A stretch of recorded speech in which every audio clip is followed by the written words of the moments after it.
चलेगा। तो ये कुछ लॉज है, अभी ध्यान देंगे, सब लोग लिखेंगे नहीं, ठीक है, समझेंगे इस लॉज को, इसको समझना ज़्यादा ज़रूरी है। एक बार समझ में आया तो बस 2-3 ऐसे लॉज हैं जिनके नाम को याद रखना होगा, बाकी तो ट्रिवियल है।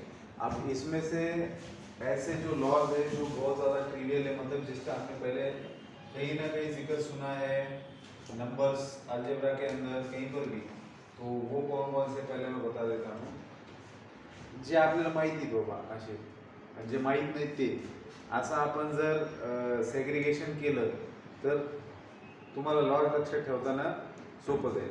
जसं कॉम्युटेटिव्ह लॉ, ठीक आहे, कॉम्युटेटिव्ह लॉ, असोसिएटिव्ह लॉ आणि डिस्ट्रीब्युटिव्ह लॉ हे तिन्ही पण लॉज याच्या पहिले बघण्यात आलेले. कसे बघण्यात आलेले सांगतो मी तुम्हाला. त्याच्यानंतर डी मॉर्गन्स लॉ आपण बघितले, अँड आणि ऑरचं निगेशन असतं जे आपल्याला माहिती सोपं लॉ आहे. त्याच्यानंतर कॉम्प्लिमेंट पण एक पद्धतीचा ठीक आहे, कॉम्प्लिमेंट राहू दे, रिनोव्हेशनला राहू देत, आयडेंटिटी राहू देत, कंडिशनल लॉ आपण बघितलेले आणि बाय कंडिशनल पण बघितले. म्हणजे 11 लॉज पैकी कोणते कोणते लॉज आपल्याला ट्रिव्हियल आहेत रे? 1 2 3 4 5 आणि 6 आणि उरलेलं 5ला समजून घेतलं ते काम होतं.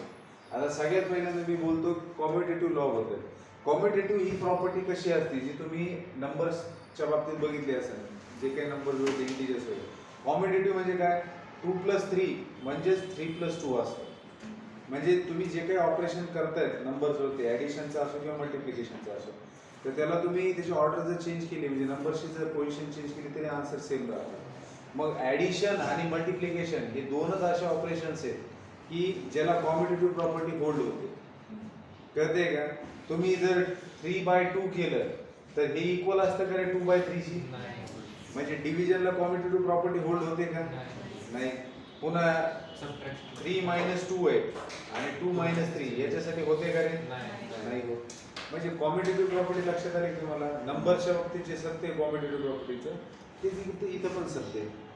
मग कॉम्युटेटिव्ह प्रॉपर्टी जशी इकडं सबट्रॅक्शनला आणि डिव्हिजनला होल्ड होत नाही, तसंच इकडे इम्प्लिकेशनला डबल इम्प्लिकेशनला होत नाही होल्ड. कोणत्या कनेक्टिव्हला होते? फक्त ऑर वाल्या कनेक्टिव्हला आणि अँड वाल्या कनेक्टिव्हला. कॉम्युटेटिव्ह प्रॉपर्टीमधून ते काय सांगू इच्छितं तुम्हाला की बाबा तुमच्याकडे 2 स्टेटमेंट दिलेले आणि त्या 2 स्टेटमेंटला तुम्ही ऑर न जोडले, पी और क्यू न जोडले, तर ह्याचा जो ट्रूथ टेबल तुम्ही काढणार आहे तर तो सेम असणार आहे क्यू और पी शी. साधी गोष्ट, याच्यामध्ये काही फरक होणार आहे का? तुम्ही पी और क्यू करा नाही ते क्यू और पी करा, दोन्ही सेमच आहे, दे आर लॉजिकली इक्वल. तीच गोष्ट अँडच्या बाबतीत पण सांगण्यात आली की पी अँड क्यू चा ट्रूथ टेबल काढा, तो सेम असणार आहे क्यू अँड पी ची. कारण यांची पोझिशन चेंज झाल्यानं काही रिझल्ट मध्ये फरक येणार नाही. हे 2+3 = 3+2 सारखे. मग तुमचं जे लॉजिकल कनेक्टिव्ह ऑर आहे आणि अँड आहे, ते हे दोन्ही लॉजिकल कनेक्टिव्ह जे आहेत ते कॉम्युटेटिव्ह आहेत. तर ते कॉम्युटेटिव्हनेस म्हणजे काय? जागेची अदलाबदली केली तरी पण त्या ऑपरेशन मध्ये काही फरक पडत नाही. येते लक्षात? लक्षात आलं तुमच्या कॉम्युटेटिव्ह लॉ? ठीक आहे. आता असोसिएटिव्ह लॉ, असोसिएशन लॉ मध्ये काय असतं रे? लक्षात घ्या. परत नंबर्स कडे जाऊया आपण. असोसिएशन मध्ये काय असतं? 3+2+7 दिलेले, ठीक आहे, 3+2+7 दिलेले. मग याच्यामध्ये तुम्ही काय करता? 2+7 पहिले ऍड करतात आणि नंतर त्याच्यामध्ये 3 ऍड करतात. मग जर समजा मी असं लिहिलंय 3+2+7, काही फरक पडणार आहे का? दोन्हीच्या वेळी सेम राहणार आहेत की नाही? मग हे काय केलं तुम्ही? पहिले ह्या दोघांचं असोसिएशन होतं, मग व्हॅल्यू काय आली? 7 2 9 12. नंतर तुम्ही या दोघांचं असोसिएशन करून पाहिलं, 3 2 5 7 12, तरी व्हॅल्यू मध्ये काही फरक पडतोय का? नाही. लक्षात येते का? याचा अर्थ काय होतो? नंबर्सचं असोसिएशन जरी असेल, म्हणजे ऍडिशन हे जे ऑपरेशन आहे हे असोसिएटिव्ह, म्हणजे तुम्ही ब्रॅकेटची पोझिशन जरी चेंज केली तरी पण काही फरक पडतोय का ओरिजिनल व्हॅल्यूवरती? नाही. याला असोसिएटिव्ह लॉ म्हणतात. अगेन असोसिएशन जे आहे ते फक्त प्लस आणि मल्टिप्लिकेशन सोबतच शक्य आहे, डिव्हिजन सोबत आणि सबट्रॅक्शन सोबत शक्य नाही. तर ते मग सेम असोसिएटिव्ह लॉ इथं अँड आणि ऑर ऑपरेशन सुद्धा त्यांना पण लागू होतं. बघा, असोसिएशन आणि डिस्ट्रीब्युशन मध्ये फरक काय असतो ते लक्षात घ्या. डिस्ट्रीब्युशन मध्ये बाहेरचं ऑपरेशन आणि आतलं ऑपरेशन फरक असतो. बघा नीट, डिस्ट्रीब्युशन मध्ये काय असतं, बाहेरचं ऑपरेशन आणि आतल्या ऑपरेशन मध्ये फरक असतो. बाहेरचं ऑपरेशन आणि आतल्या ऑपरेशन मध्ये फरक असतो. असोसिएशन मध्ये जे बाहेर आहे तेच आतमध्ये असतं. फक्त दुसऱ्या आणि तिसऱ्याचं पहिले ऑर सोबत घेऊन जे काही येते त्याचं पी सोबत घेतलं जातं ऑर मध्ये. तर इथं पोझिशन चेंज केलं तरी पहिले पी आणि क्यूचं घ्या, नंतर त्याचं ऑर सोबत घ्या, तरी पण सेमच येते हे सांगण्याचा प्रयत्न करतो, जसं इथं आपण बघितलं.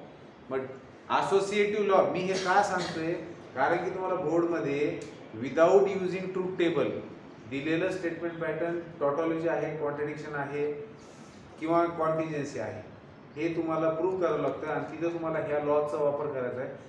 लॉचा वापर केल्यानंतर तुम्हाला ब्रॅकेटमध्ये लिहावं लागतं since by associative law, since by distributive law, since by idempotent law, since by involution law, since by complement law.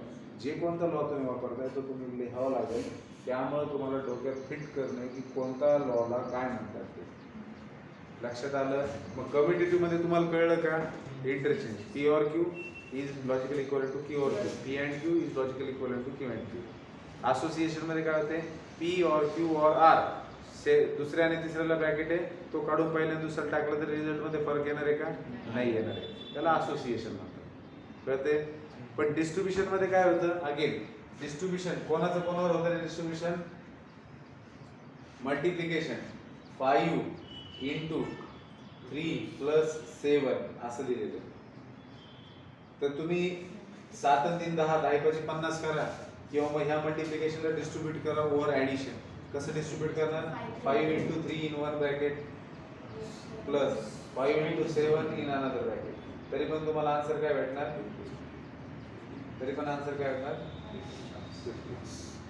कळते, लक्षात येते. मग याला म्हणतात distribution of multiplication over addition. मग आता इथं कोण डिस्ट्रीब्यूट होतंय, इथं दोन ऑपरेशन आहे, एक ऑर आणि दुसरा अँड. एकदा ऑरला तुम्ही डिस्ट्रीब्यूट करताय ओव्हर अँड आणि एकदा अँडला डिस्ट्रीब्यूट करताय ओव्हर आर.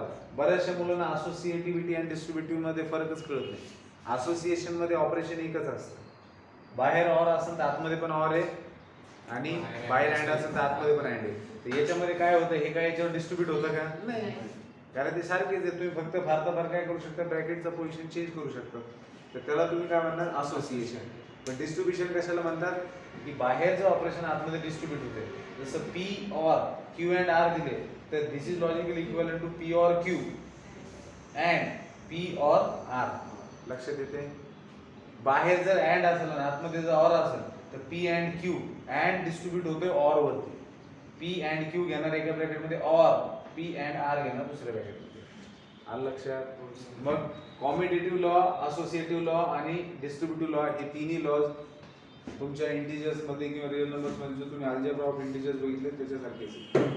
ठीक आहे, जे नंबर्सच्या बाबतीत सत्य तेच इकडे पण सत्य स्टेटमेंटच्या बाबतीत. मग आता याच्यानंतर येतो बेटा conditional law. Conditional law, conditional law मध्ये काय सांगितले की पी इम्प्लाइज क्यू हे कंडिशनल स्टेटमेंट असतं. कंडिशनल स्टेटमेंट म्हणजे इफ देन फॉर्म मधलं स्टेटमेंट. मग पी इम्प्लाइज क्यू हे लॉजिकली कुणाशी इक्विव्हॅलेंट आहे, negation of P or Q शी. हे मी याच्या पहिले सांगितले. फक्त इथे ऍडिशनल आणखी एक महत्त्वाची गोष्ट आली जी खूप जास्त इम्पॉर्टंट आहे. काय, पी इम्प्लाइज क्यू कुणाशी इक्विव्हॅलेंट आहे, त्याच्या कॉन्ट्रा पॉझिटिव्हशी. बघा याच्याकडे, हे जर पी इम्प्लाइज क्यू दिलेलं स्टेटमेंट असेल तर ह्याचा कॉन्ट्रा पॉझिटिव्ह काय असतो, उलट करून निगेशन असतं ना. बघा दिसतंय का, कुठलंही पी इम्प्लाइज क्यू कुठलंही कंडिशनल स्टेटमेंट हे त्याच्या कॉन्ट्रा पॉझिटिव्हशी लॉजिकली इक्विव्हॅलेंट असतं. हे खूप महत्त्वाचा मुद्दा मी तुम्हाला सांगतो, लक्षात घ्या. तुम्ही जर याचा आणि याचा ट्रूथ टेबल काढला तर कॉलम मधल्या एंट्री सेम दिसतील. मग हे खूप महत्त्वाचं आहे कॉम्पिटिटिव्ह एक्झामच्या दृष्टिकोनातून, ऑब्जेक्टिव्ह क्वेश्चनच्या दृष्टिकोनातून, की पी इम्प्लाइज क्यू कुणाची बरोबरी करते, निगेशन ऑफ पी ऑर क्यूची. तसंच ते लॉजिकली इक्विव्हॅलेंट आहे कुणाशी, त्याच्या कॉन्ट्रा पॉझिटिव्हशी. जे कोणतं कंडिशनल स्टेटमेंट दिलं असेल तर ते त्याच्या कॉन्ट्रा पॉझिटिव्हशी इक्वल असणार आहे.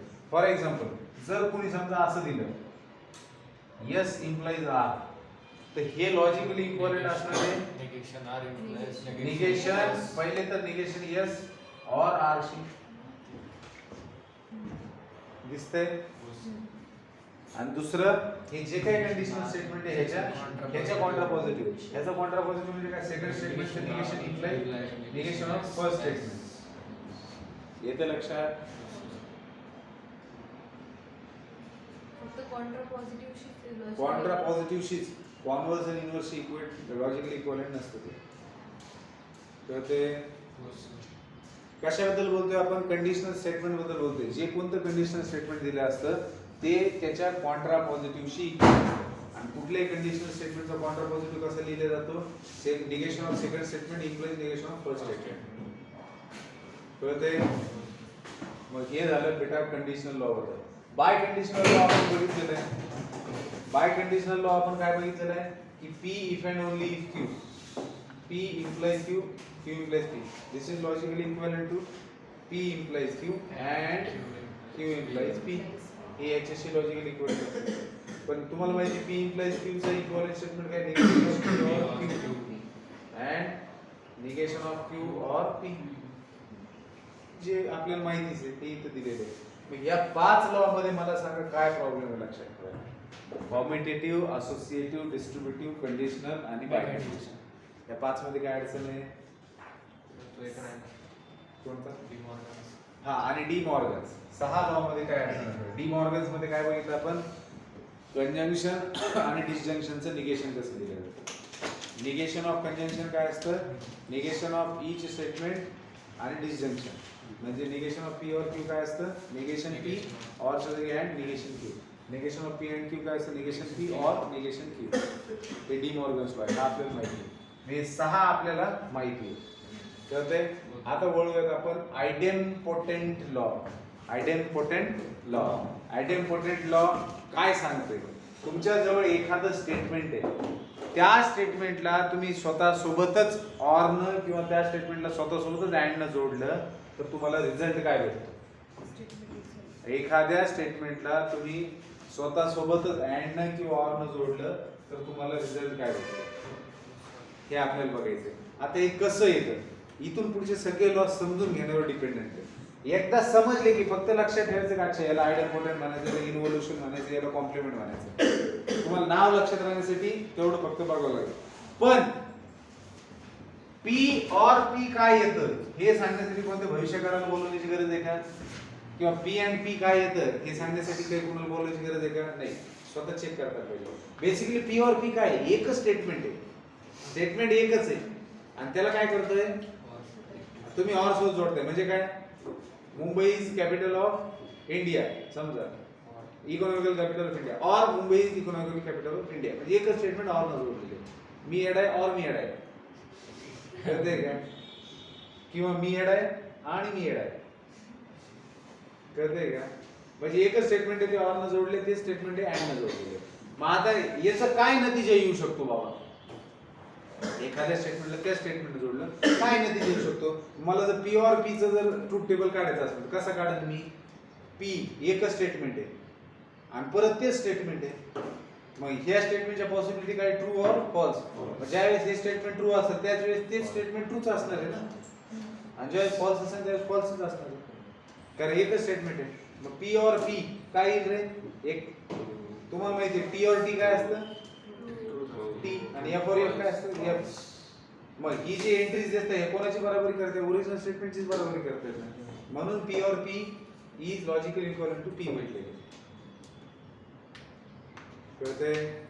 मग P and P, P and P, P and P काय होईल, P and P, T and T काय असतं, T, आणि F and F काय असतं, F. परत P and P is logically equivalent to P. लक्षात आलं. मग कुठलंही स्टेटमेंट जर स्वतः सोबत ऑर न जोडलेलं असेल किंवा कुठलंही स्टेटमेंट स्वतः सोबत अँड न जोडलं असेल तर ते लॉजिकली इक्विव्हॅलेंट असतं स्वतःशीच. कळतंय. ह्या ही जी घटना घडती आहे याला त्यांनी म्हटलेलं आहे आयडेम्पोटेंट लॉ. काय म्हटलेलं याला, आयडेम्पोटेंट लॉ. राहील लक्षात, आयडेम्पोटेंट लॉ. याच्यावर थोडीशी मेहनत घ्यावी लागेल. तसे एक्झाम्पल जेव्हा आपण सॉल्व्ह करू तेव्हा बऱ्याचशा गोष्टी बऱ्याच वेळेस लिहिल्यामुळं मी तिथे तुम्हालाच विचारणार आहे हा लॉ कोणता येतो, म्हणजे तुमच्या डोक्यात बसेल. तर हे 6 लॉ आपल्यासाठी ट्रिव्हियल आहेत, उरलेले फक्त 5 लक्षात ठेवायचे. त्याच्यापैकी आयडेम्पोर्टंट लक्षात राहिला. आयडेम्पोर्टंट म्हणजे काय, एकमेकाला विचारायचं. टिफिन खाताय, एकमेकाला विचारायचं. आयडेम्पोर्टंट म्हणजे काय रे, तर दुसऱ्याला सांगता आलं पाहिजे की एखादं स्टेटमेंट आहे त्याला स्वतःसोबतच ऑर न जोडलं तर लॉजिकल इक्वलंट त्याचं स्वतःशीच असतो. एखादं स्टेटमेंट आहे त्याला अँड न जोडलं तर लॉजिकल इक्वलंट स्वतःशीच असतो. घरात एखादा लहान बहीण भाऊ आहे त्याला विचारायचं हे आयडेम्पोर्टंट लॉ काय असतं रे, ते म्हणलं मला नाही माहिती. त्यांना थांब मी सांगतो तुला. त्याला कळून येतं नाही कळू, आपण आपलं आपलं काम संपवायचं निघायचं. लक्ष येते, जेवण करायला बसले वडिलांना विचारायचं बाबा ऍब्सॉर्प्शन लॉ काय आहे? एखादं फटका वाचलं तरी चालतं. ऍब्सॉर्प्शन लॉ माहिती तुम्हाला? ते म्हणले नाही. थांब मी सांगतो काय ऍब्सॉर्प्शन लॉ आहे बा. आता ऍब्सॉर्प्शन मध्ये काय होतं, name itself suggests what is indicated in that. Oh my God, name itself suggests that what is given in that law. Absorb, कुछ absorb कर रहा है. स्पंज कैसा होता है रे? हाँ, तोड़. ए राहू दे ना उघडं पण, सगळे शीतल हवा येते. शीतल.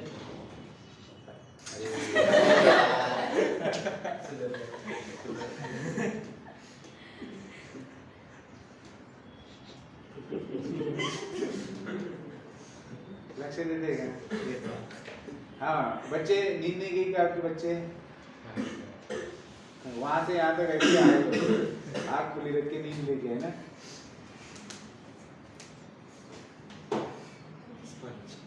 स्पंज, हाँ. तो स्पंज क्या करता है बेटा? पाणी को ऍब्सॉर्ब करता है की नाही? अब ऍब्सॉर्प्शन लॉ का सगळ्यात पहिल्यांदा ठेवण कशी बघा. आपण म्हणत नाही का एखादं दिसायला कसं आहे, त्याच्या नाकाडोळ्यात त्याची ठेवण कशी, चेहऱ्याची चेहरापट्टी कशी म्हणतात ना आपल्या भागात, बोलतात की नाही, तसं याची ठेवण कशी बघा. ऍब्सॉर्प्शन लॉ मध्ये जे लेफ्ट हँड साइडला दिलेले ते तुम्हाला डिस्ट्रीब्युटिव्ह सारखं नाही दिसत आहे का? हो सर, दिसतंय. नीट बघा म्हणजे दिसत. हो सर. बाहेर ऑर आहे, आतमध्ये अँड आहे. बाहेर अँड आहे, आतमध्ये ऑर आहे. पण डिस्ट्रीब्युटिव्ह मध्ये ह्याच्यामध्ये काय फरक आहे वानकडे नरवडे? काय फरक आहे? सर याच्यामध्ये दोनचे इथं 3 डिफरंट स्टेटमेंट असतात डिस्ट्रीब्युशन मध्ये, पण इथं एक स्टेटमेंट रिपीट झालेले. मग ज्यावेळेस तुम्ही अशा पद्धतीच्या स्टेटमेंटचा ट्रूथ टेबल ड्रॉ कराल त्यावेळेस तुम्हाला दिसेल की जो स्टेटमेंट रिपीट झालेला आहे हे पूर्णचे पूर्ण त्याच्याशी इक्विव्हॅलेंट आहे. कळतंय का? हे बघा तुमच्याजवळ इथं काय दिलेलं आहे, किती स्टेटमेंट आहेत रे? पी अँड पी और क्यू. एक बाहेर अँड असेल तर आतमध्ये ऑर असणार आहे, पण स्टेटमेंट इथे रिपीट होते.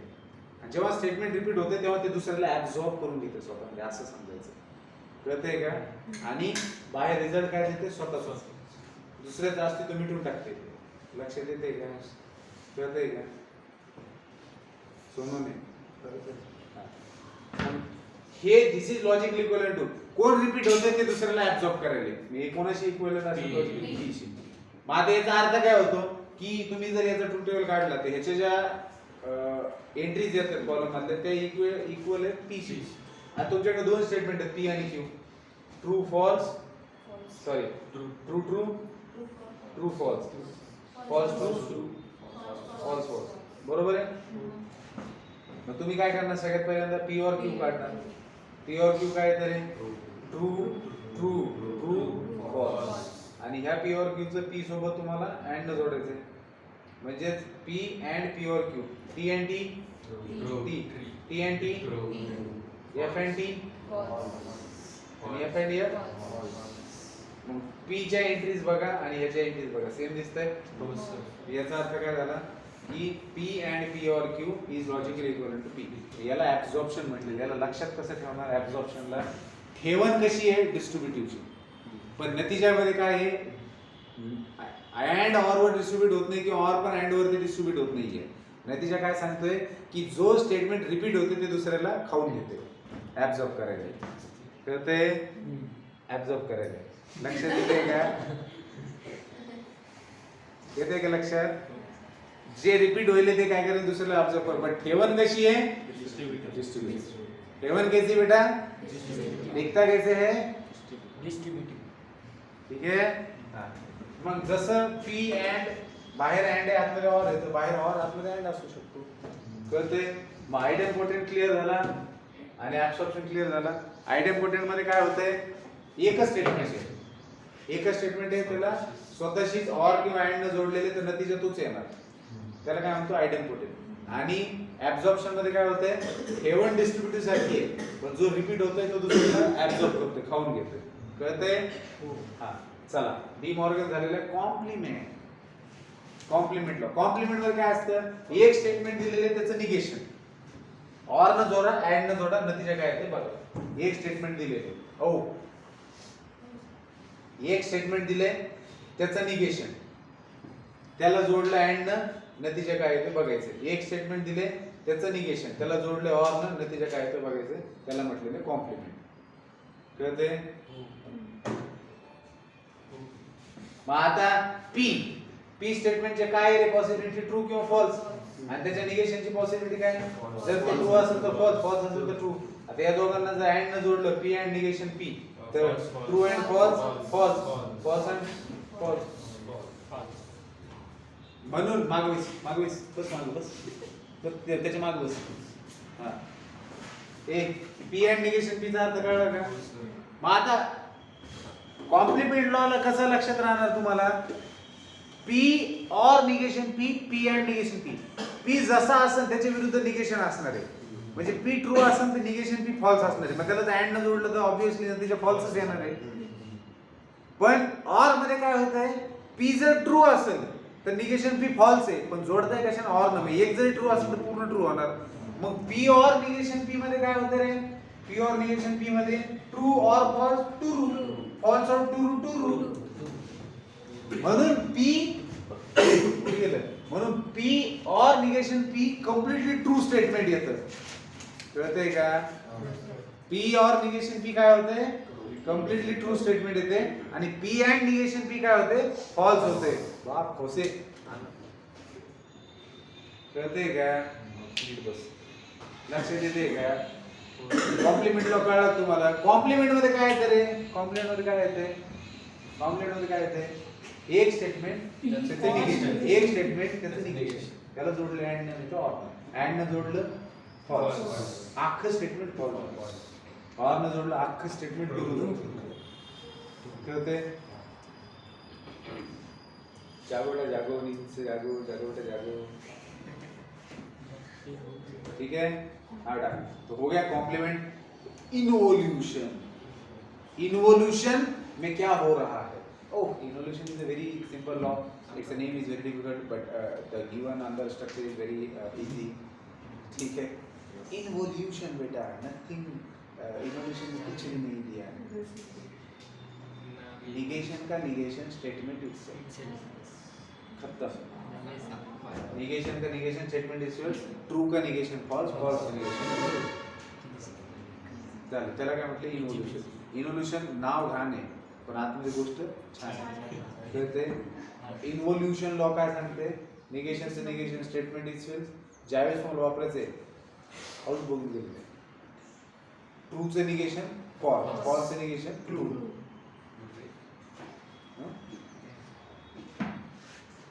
लक्षात आलं की तुमच्या? हे जे आपण करतोय ना, याच्यावरती जेई मेन्सला समजा चुकून पेपर जर गेले तर तुम्ही एक प्रश्न 100% सोडवणार, ते लॉजिक वाचा. 4 मार्क पडणार आणि पडणार. सीईटी मध्ये किती येतं सर? सीईटी मध्ये 2 किंवा 3 धरून चला. 3 याच्यावरती 2 किंवा 3. 3 कसं काय सर? हो. तू देऊ नको. इथे जाऊन मार.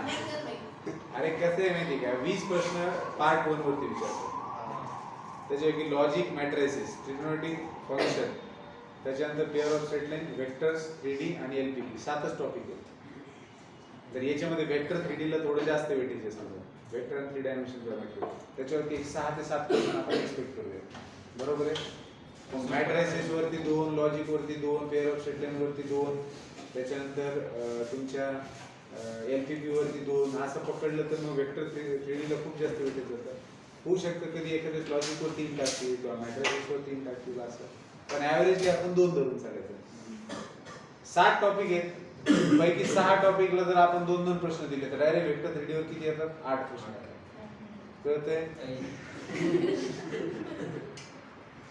येते लक्षात? पण दोन साधारणतः विचारतो. कळतंय? तर इन्व्होल्युशन लॉ कळलं?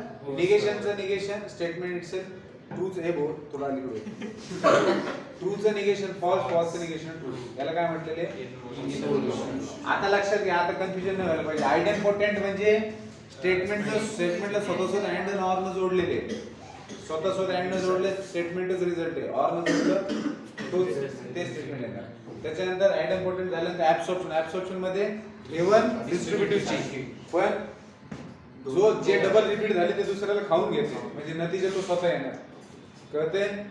तर आणि कॉम्प्लिमेंट मध्ये काय होते? एक स्टेटमेंट दिलेले त्याच्या निगेशन सोबत ऑर किंवा अँड न जोडलेले.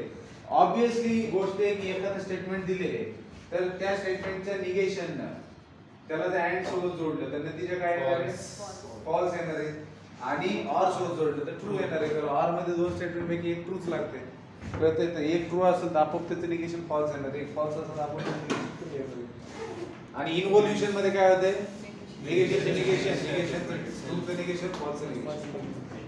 Identity law. आयडेंटिटी लय भारी आहे. हे बघा तुम्ही अल्जेब्रा बघितलं असेल. आयडेंटिटी काय असते? 0. मल्टिप्लिकेटिव्ह आयडेंटिटी काय असते? 1. आयडेंटिटी म्हणजे काय असते? एखादा नंबर आहे. ऍडिटिव्ह आयडेंटिटी 0 का म्हटले? कारण कुठल्याही नंबर मध्ये 0 ऍड केला तर तोच नंबर परत दिसतो, म्हणून ती आयडेंटिटी. आरसा. हो बा, आरशात पाहिलं आपणच दिसतो की नाही? तर मी आरशात पाहिलं मला उंट दिसन.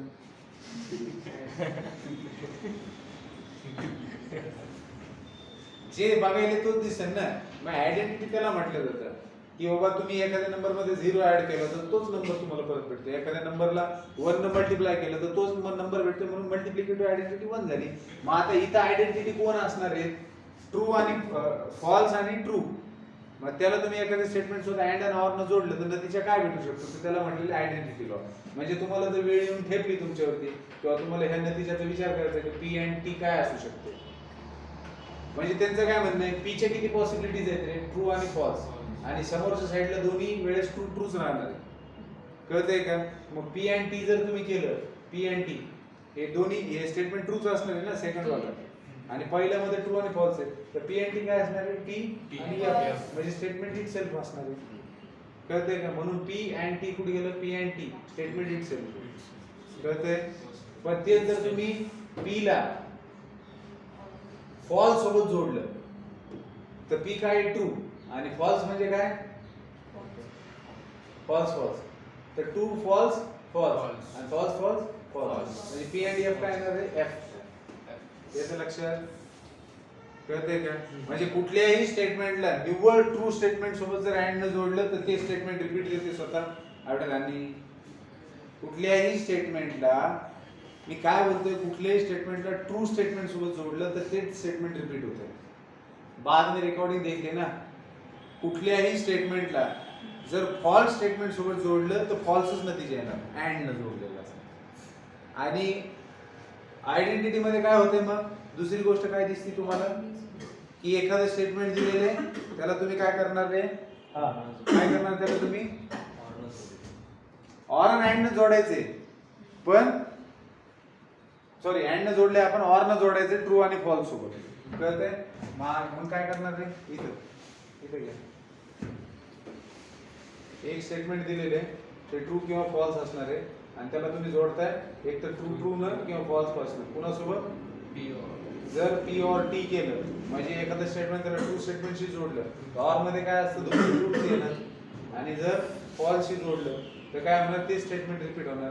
कारण टी ऑर एफ काय येणार? टी. आणि एफ ऑर एफ काय येणार? एफ. म्हणजे ते स्टेटमेंट परत येणार.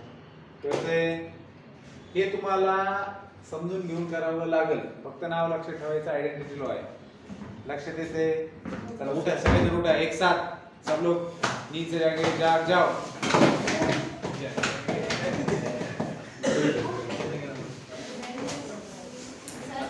उठा सगळे जण. बस 5 मिनिट उभंच राहायचे. टेकून वगैरे चला.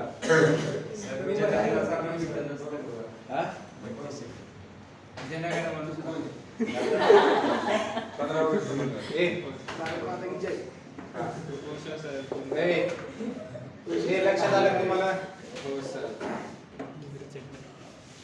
हे 11 लॉज वापरून तुम्हाला जे दिलेलं स्टेटमेंट होतं आपल्याला त्या स्टेटमेंटला एक आपल्याला जो स्टेटमेंट पॅटर्न दिलेला आहे तर त्या स्टेटमेंट पॅटर्नचं ते टॉटॉलॉजी आहे, कॉन्ट्रडिक्शन आहे का कॉन्टिन्युएन्सी आहे हे पाहण्यासाठी आपण ट्रूथ टेबलचा वापर करत होतो. तर आता ट्रूथ टेबलचा वापर न करता ह्या लॉजचा वापर करून आपण ते सोडवणार आहोत.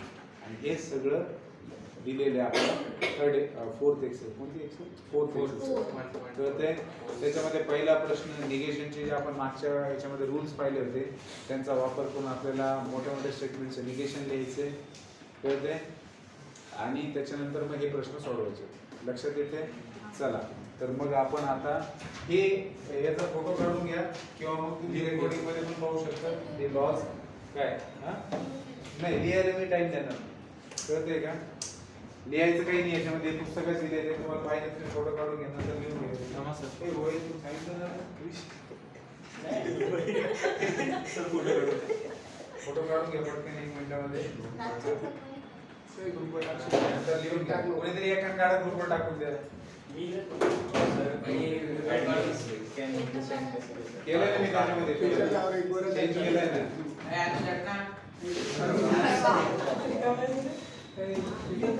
चला बसा सगळेजण बसा आता.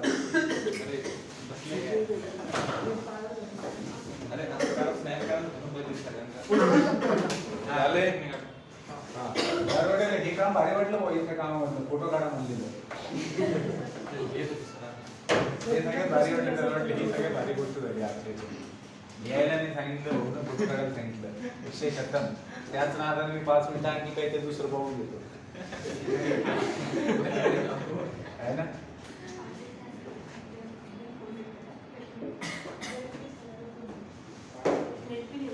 ते आगीवाल्याला काय म्हणतात रे काय आगीचे चिन्ह त्याला काय असतं ते स्ट्रिक्स काय ते काय कोणते असते ते स्नॅपचॅट. अच्छा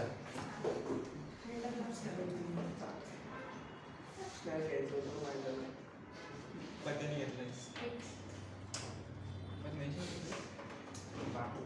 चल रे ए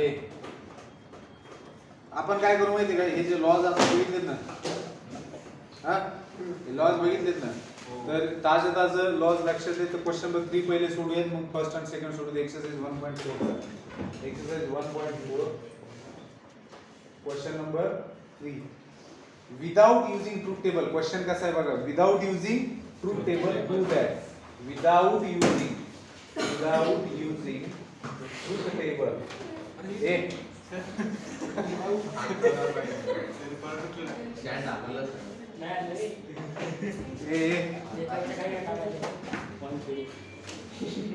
विदाउट युजिंग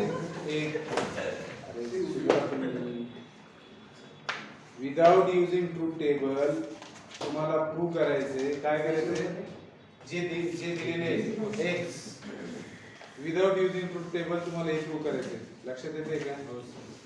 चला मग आता सगळ्यात पहिले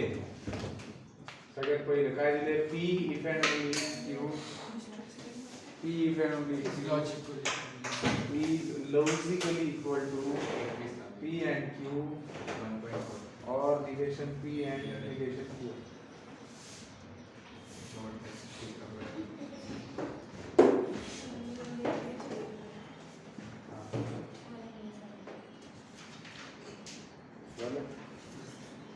सर आपने फर्स्ट 2 क्वेश्चंस इसीलिए तो ध्यान होना चाहिए ना. बोला था मैंने कि पहले 2 क्वेश्चन बाद में लूंगा. अभी लॉस देखे क्वेश्चन नंबर 3 क्वेश्चन नंबर 3 अपन पहले देख रहे हैं फिर पहला और दूसरा देखेंगे. तो बेटा इसमें आपको क्या प्रूव करना है कि ये दोनों लॉजिकली इक्विवेलेंट है लेकिन विदाउट यूजिंग ट्रूथ टेबल. काही पूरा चॅप्टर बना करते त्यांना काय कळणार आहे. त्यांना लॉज माहिती नसते मग कसं प्रूव्ह करायचे. सोपं आहे. ट्रूथ टेबल काढा होऊन जाईल असं वाटतं त्यांना. चॅप्टर बना करायला जाते तर 0 मार्क पडते. कळतंय का. हा बोर्ड मध्ये कसं आहे बोर्ड मध्ये असं नाही लक्षात येते का. बोर्ड मध्ये तुम्ही याच्या जागेवर ट्रूथ टेबल जरी वापरून आन्सर काढला तरी ट्रू येणार आहे पण याची प्रॅक्टिस चांगली करा. हे टाइम कमी घेते. कळते तसं पण असेल तसं ट्रूथ टेबल पण टाइम कमी घेतो जर व्यवस्थित प्रॅक्टिस असेल तर हं? आता तुम्हाला एक प्रूव्ह करायचं आहे ना रे मग तुम्ही एक साइड घेणार आणि दुसरी साइड आणून दाखवा लक्षात येते सिम्प्लिफाय करून मग आता P इक्वल ओनली Q पासून तुम्ही दुसरी साइड कशी आणणार हे तर लय छोटे एवढं मोठे तर बाय कंडिशनल लॉ तुम्ही बाय कंडिशनल लॉ म्हणजे काय असतं रे P implies Q and Q implies P. हा किंवा तुम्ही डायरेक्टली लिहू शकता निगेशन P और Q and negation and Q negation or Q और P हे दोघं लॉजिकली इक्विव्हॅलेंट असतात लिहू शकतो मी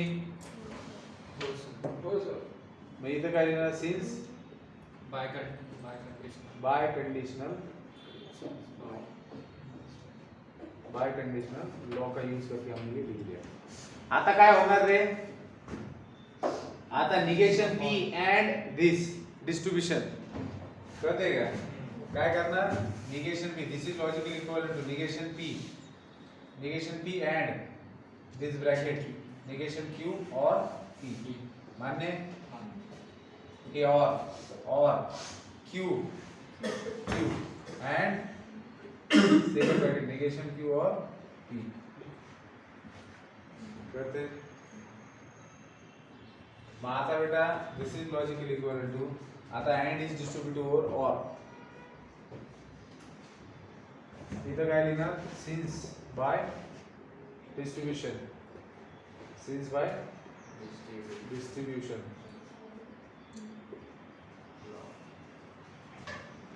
आणि इथं परत डिस्ट्रीब्यूशन करणार negation P end negation Q और negation P P and P negation P ठीक है और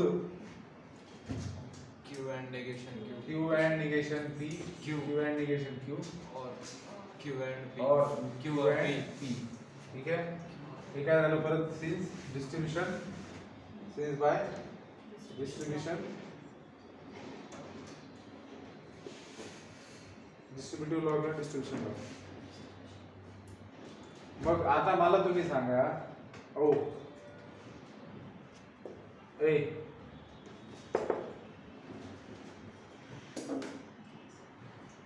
हे काय रे एक स्टेटमेंट त्याचं निगेशन अँड न जोडले कोणता लॉ आहे कॉम्प्लिमेंट लॉ आठवतो का एखादं स्टेटमेंट त्याच्या निगेशनला अँड न जोडलेले हे ट्रू असेल ते फॉल्स आणि फॉल्स असेल तर ट्रू म्हणजे स्टेटमेंट इटसेल्फ रिपीट होईल की नाही हा स्टेटमेंट इटसेल्फ होईल की नाही repeat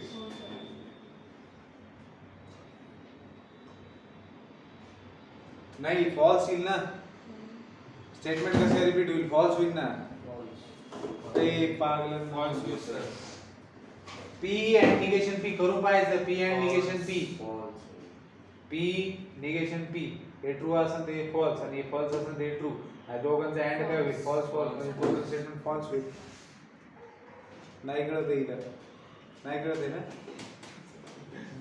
negation P end negation Q और काय येणार आहे फॉल्स स्टेटमेंट इथं फॉल्स आलं ठीक आहे और सेकंड आहे Q end negation Q same situation आहे Q एंड निगेशन Q काय होईल रे false फॉल्सच येणार आहे तुला नाही कळत आहे बरं का इथं राहून मी फायदा नाही झाला तुला काही गावाकडे गेला तर कुठलं असतं झोप जास्त प्रेम प्रिय करे ना तुम्हाला झोपेवर जास्त प्रेम आहे तुमचं कचून झोपायचं खायचं झोपायचं सकाळी यायचं 8 ला अरे पोरं भाजत न करून आले 7:15 मला फोन करत होते सर उठले का नाही म्हणून मी पण सकाळी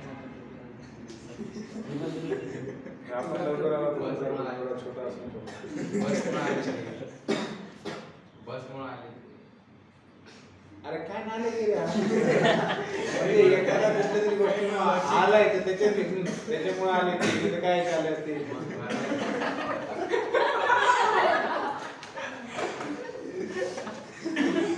तर या ठिकाणी आता नालायक म्हणत उदाहरण आपण बघितलेले तू राय बजाज नगरला बघू तू येतो का अरे तू ट्युशन संपत येशील माहिती का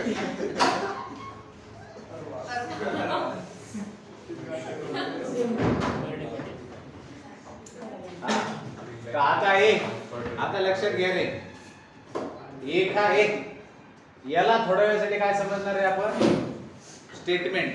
ते पूर्ण एकच स्टेटमेंट समजून घ्या, एकच स्टेटमेंट आणि ते जोडलेले फॉल्स सोबत. मग हा कोणता लॉ आहे, एखाद्या स्टेटमेंटला आयडेंटिटी ट्रू किंवा फॉल्स सोबत अँड किंवा ऑर न जोडताय, कळतंय?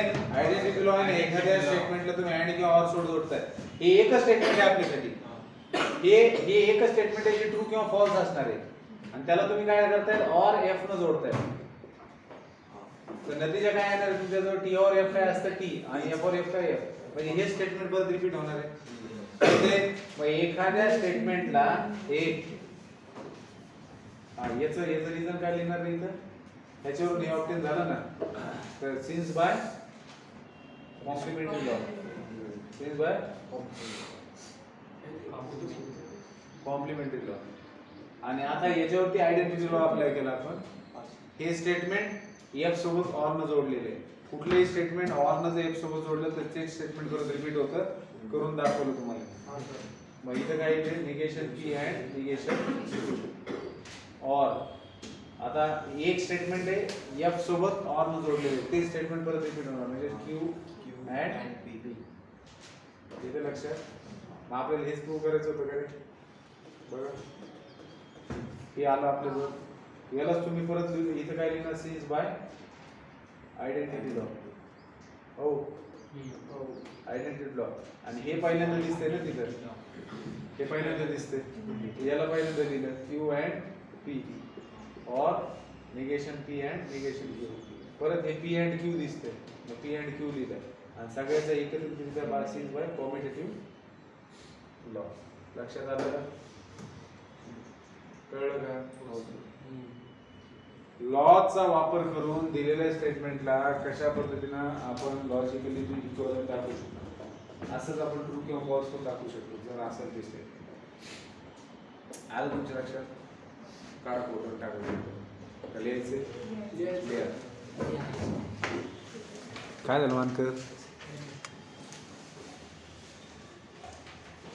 का रे तू हलवलं वाटतं सर ना? सर नाही आणला.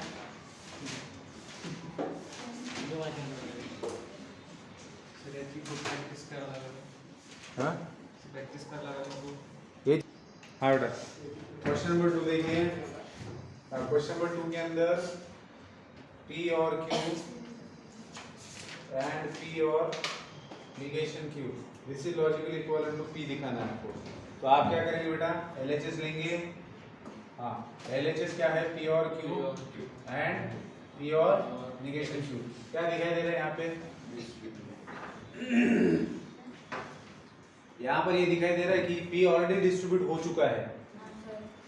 P ऑलरेडी डिस्ट्रीब्यूट हो चुका है. कैसे, देखिए आप, यहाँ और है, यहाँ एंड है, तो मैं P को बाहर निकालता हूँ, जैसे कॉमन निकालते हैं ना अपन, तो क्या है अंदर, कौन डिस्ट्रीब्यूट हुआ है, और डिस्ट्रीब्यूट हुआ है, और ब्रैकेट के अंदर क्या है, Q एंड निगेशन Q. हे सुचलं पाहिजे रे.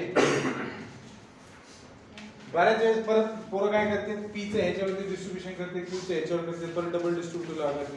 हे पण आपल्याला लक्षात आलं पाहिजे नरोडे, हे पण लक्षात आलं पाहिजे की ऑलरेडी डिस्ट्रीब्युटिव्ह लॉ लावलेला आहे त्यांनी, आणि याला डिस्ट्रीब्युटिव्ह लॉ मधून वापस आणल्यानंतर आपल्याला इथं फायदा होऊ शकतो. काय इथं काय दिसतंय, स्टेटमेंट त्याचं निगेशन अँड न जोडले, म्हणजे कॉम्प्लिमेंट.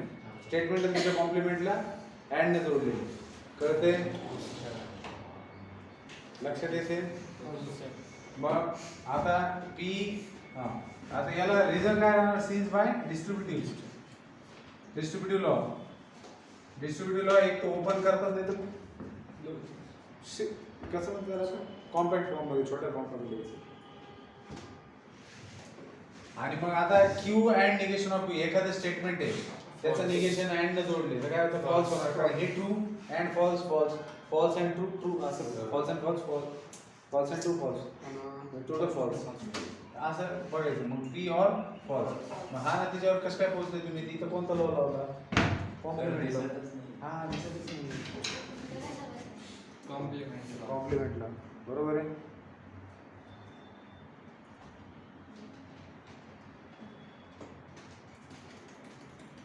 हे कळलं पाहिजे, नाव लिहिता आले पाहिजे. लक्षात येते का हा सर. सीईटी मध्ये नाव लिहायची गरज नाहीये पण बोर्डात लिहायची गरज आहे ना तो सीईटी कॉम्प्लिमेंट लॉ कसं काय? मग कोणतं आहे लॉज बॉक्स मला एक सांगा Q and negation of Q मध्ये काय येते कोणता लॉ आहे एखादं स्टेटमेंट आहे त्याच्या निगेशन सुद्धा अँड न जोडताय तर जो नतीजा येतो त्याला काय नाव दिलेलं आहे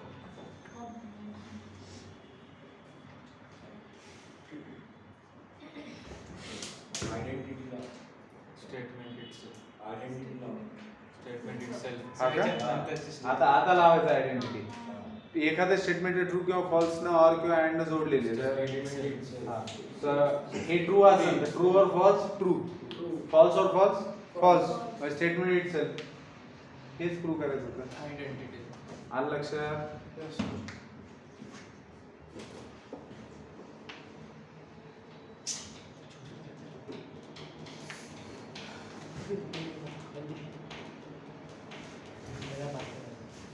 नेक्स्ट बेटा question number 3 P and Q आणि सोबतच मिसले सॉल्व करून टाका विषय संपून टाका मिसलेचं और P and negation Q is logically equal to P और क्यू आता ऑब्वियसली एलएचएसच घेणार एलएचएस एवढे एवढे भरारी दिसतीये ओ हो.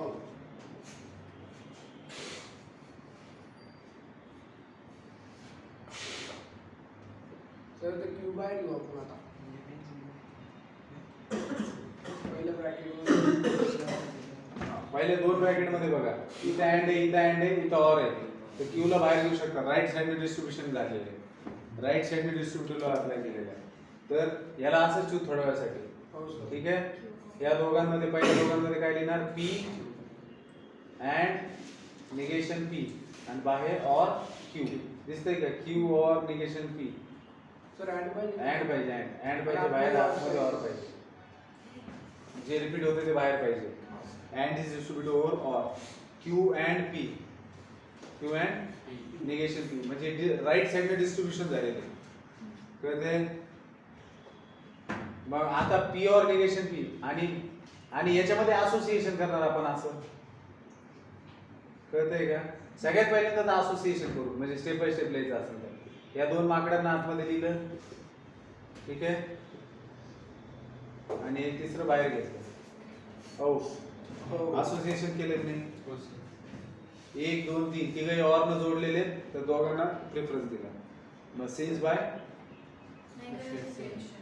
सिन्स बाय असोसिएशन काय झालं हे पहा हे एक ब्रॅकेट आहे हा दुसरा ब्रॅकेट आहे हा तिसरा ब्रॅकेट आहे ऑर न जोडलेला आहे मग या दोघांना आपण तुम्ही फक्त ब्रॅकेट मध्ये घेतलं तिसऱ्याला बाहेर ठेवलं 2 + 3 + 5 आहे असं लिहिलं काय आणि या दोघांना ब्रॅकेट मध्ये घेतलं काय फरक पडणार आहे असोसिएशन मुळे होतं ना हे मग आपण असं लिहिलं याला आता आपण इथं काय करतोय डिस्ट्रीब्युशन लॉ वापरतोय ऑलरेडी डिस्ट्रीब्यूट झालेले त्याला परत हे करतोय आपण हा सर.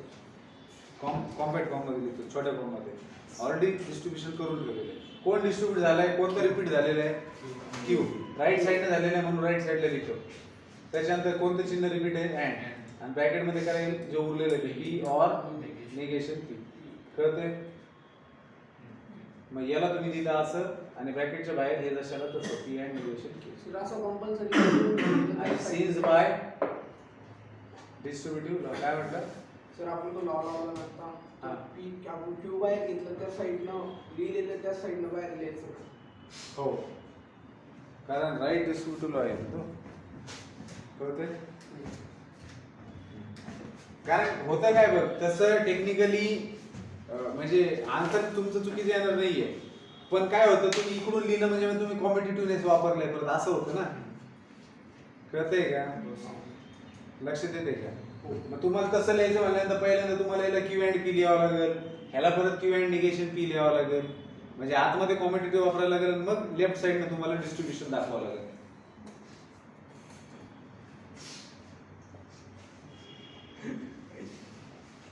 ठीक है समझा रहे तेरे दोस्त को ध्यान नहीं देता क्लास में तू भी वैसी नालायक है तू सबसे ज्यादा है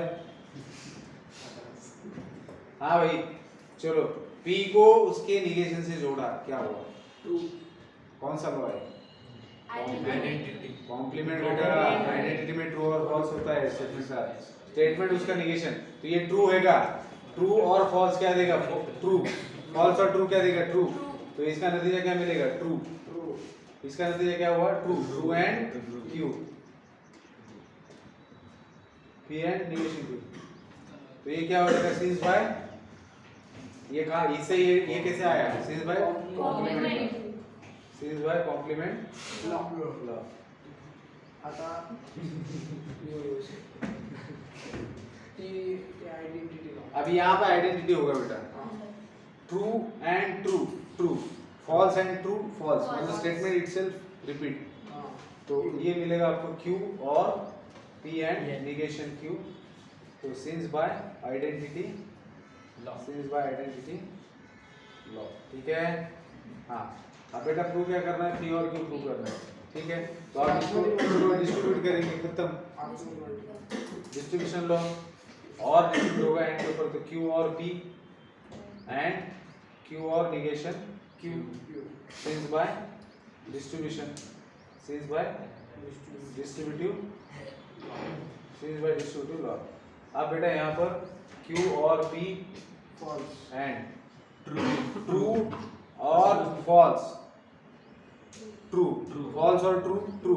तो कोई भी स्टेटमेंट उसके कॉम्प्लीमेंट के साथ में लिया जा रहा है और बीच में, तो ये क्या मिलेगा आपको? ट्रू, ठीक है।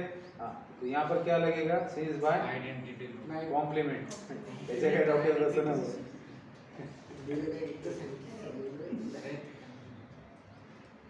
कैसे कैसे हो रहा है? ऐसे घुसे क्या फालतू बोलते रे तू?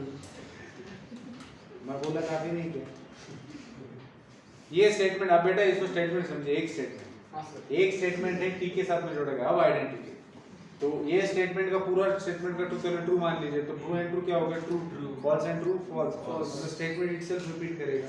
तो this is identity equals to Q और P. So since by identity आता कॉम्प्लीमेंट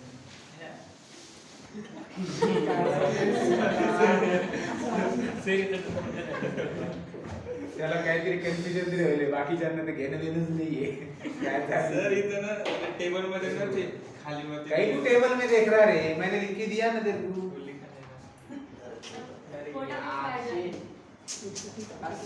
ठीक आहे, पण बाकीच्यांचं काय करायचं?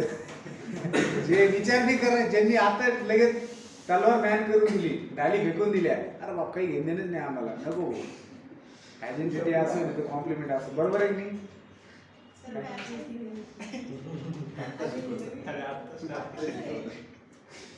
कल एब्सेंट थे और आज लेट थे।